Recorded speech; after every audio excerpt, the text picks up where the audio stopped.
আবনাআকুম ওয়া ইস্তাহয়ুনা নিসাআকুম ওয়া ফী যালিকুম বালাউম মির রাব্বিকুম আযীম। আমির হামজা ভাই কোরআনের কথা বলবে, ঠিক না ঠিক? আমরা কি কোরআনের বাহিরে কথা বলবো?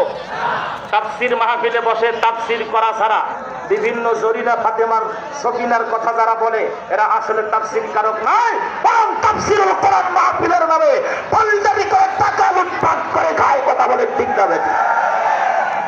যেহেতু সময় খুব কম, এই জন্য ধারাবাহিকভাবে তাফসীরুল কোরআনের মাহফিলে তাফসীর করার সুযোগ আমি পাবো না বলে শুধুমাত্র আপনাদের কাছে দোয়া নেওয়ার জন্য আমি সংক্ষিপ্তভাবে কিছু কথা বলবো। তবে এ কথা আমার বাপ দাদার নয়, এ কথা আমার নিজের তৈরি করা নয়, এ কথা মহান রব্বুল ইজ্জত ওয়াল জালালের পক্ষ থেকে আসা কথা। শুনতে রাজি আছেন? সম্মানিত ভাই আমার, আমাদেরকে একটা সুযোগ দেন। এই ডেটটা আজকে এখানে আমির হামজার মাহফিল শোনার জন্য উদ্গ্রীব হয়ে বসে আছেন।